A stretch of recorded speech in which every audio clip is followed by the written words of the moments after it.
fans have been disappointed with the SAFTAs awards after they were hosted virtually and they didn't have that thing, or should we say there was no excitement at all. Meghan Markle has faced some criticism with her remarks she made for comparing a wedding to Prince Harry to the day Nelson Mandela was released from prison. And still coming up, we'll take a look inside at Naomi's expensive white wedding.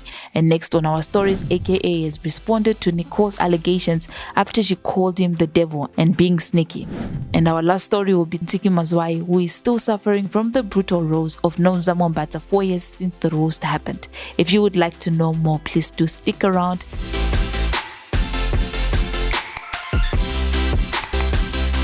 Hi everybody, welcome to Fresh Trends. If you're new to our channel, please do click on the subscribe button and tell us what you think about this video. Leave a comment and share the video. First on our stories, last Saturday it was SAFTA Awards. We all thought that these guys will show the Summers how it's done after they also flopped, but we can safely say the Summers Awards were actually better than what we saw. The 16th South African Film and Television Awards were held on Saturday, the 3rd of September. The show was hosted virtually with no audience and were hosted by media personality Kutso Teledi, comedian Bob Pops, and actor and TV presenter Riley. The only reason why the awards were done virtually is not yet known, but these awards felt like we were still in lockdown when COVID had taken over the world and forced people to lock themselves up in their houses. Our awards show are slowly losing relevance and the entertainment we want. Who thought a virtual award ceremony in 2022 is a good idea? They should have just made the list of the winners for us to read in 2 minutes. Ngoma haikole. I'm so disappointed.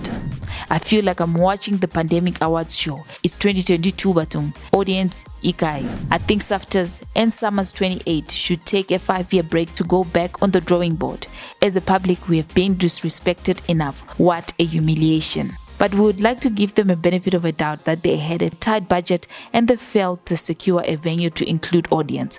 But congratulations to everyone that won during the night. Moving right along, South African model Nicole Nyaba has opened up about her past relationship or situationship with rapper Kenan aka Forbes. Nicole, who was recently interviewed on Gigi LaMay's podcast. During the interview, Nicole did not hold back while discussing aka, outlining his personality and how it supposedly destroyed her life. She claimed that he is a devil who just thinks about himself. In the interview, she said, "Now I want to say this to you. He is a romantic guy, but he is a devil and he is sneaky, if you understand what I mean. Knowing what I know now, he is not sincere and he doesn't care about anyone but himself. Knowing what I know now, I should have never trusted him. I should have never trusted him as a friend, as a lover, as anything." He is a romantic guy, but he's a devil and he's sneaky.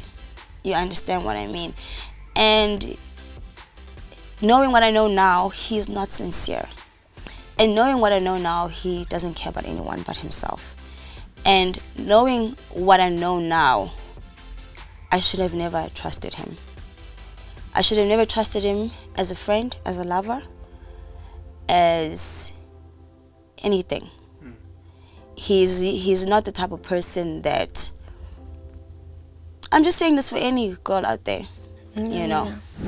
She also said aka cost her a lot. She said, "The worst thing about getting involved with him is that he set my career back 5 years. There are certain things I could have accomplished since 2018 up until now, and I couldn't because he made it very impossible for me to even be around people. He was just the worst of my life, as in he cost me a lot. To this day, I'm dealing with this bullshit. To this day, people don't know who I am.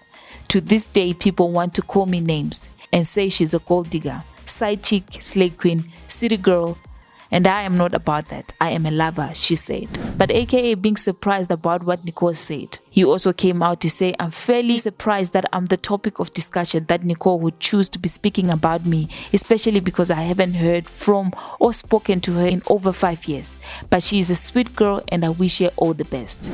But moving on from this, we go overseas. Meghan Markle caused a lot of buzz in the British media when she said someone from South Africa had told her that the day that she got married to Prince Harry, it reminded people the day Nelson Mandela was released from jail. These words that have not pleased a lot of people that prompted the grandson of Nelson Mandela to respond by saying, "The day Nelson Mandela was released from prison, it can never be compared to the celebration of someone's wedding." To some who are wondering where the story is coming from, let me give it straight to you.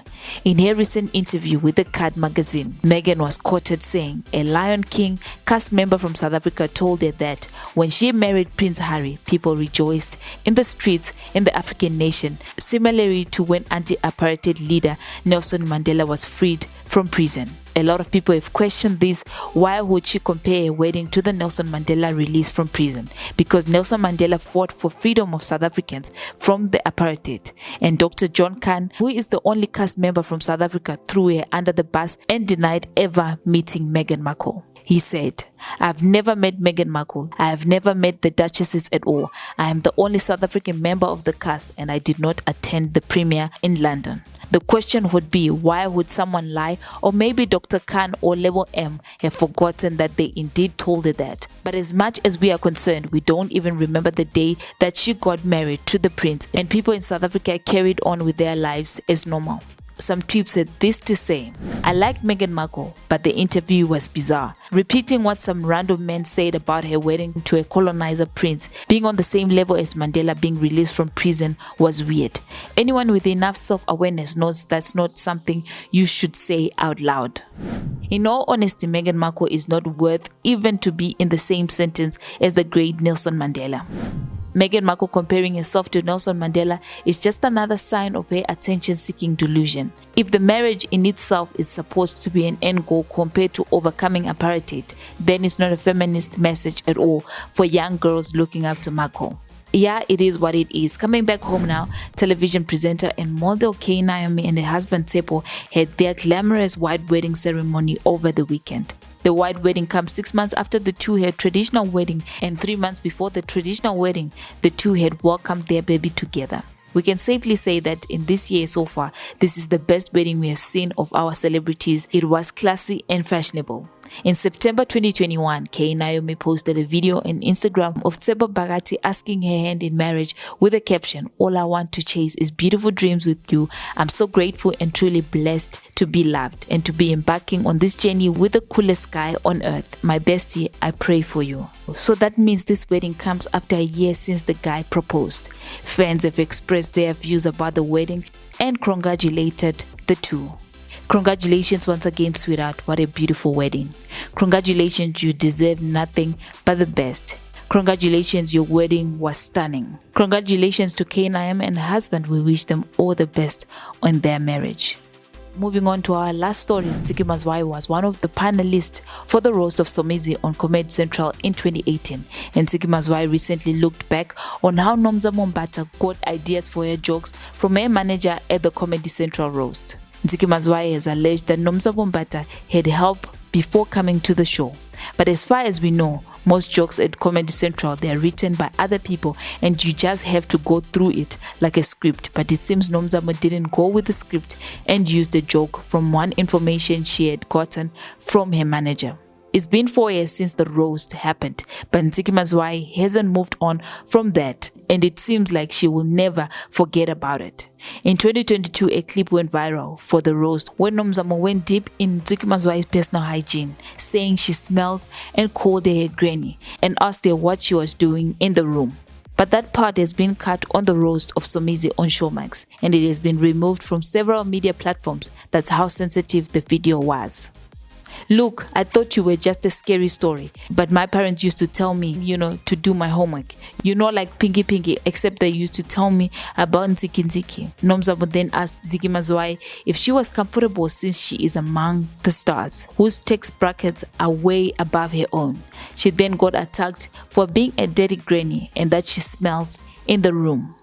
From that day, it looks like Nomzamo lost a lot than Ntsiki Mazwai. People saw Nomzamo as a mean girl and stopped being a favorite to many people. It's 2022, but Ntsiki still remembers and she will never forget that day. Taking to her social media, she said, "Yo, I will never forget how my ex-manager, who is Nomzamo's manager, gave her sensitive private family information to use at the roast. May my ancestor never rest till all is returned to sender." Ntsiki Mazwai posted a video on Twitter that alleged that the roast was personal and Nomzamo's manager, who was a former manager, used Mbatha to fight her battles for her. That's all that we have for today. If you like this video, kindly share and subscribe. Don't forget to leave a comment as well down below. We love hearing from you.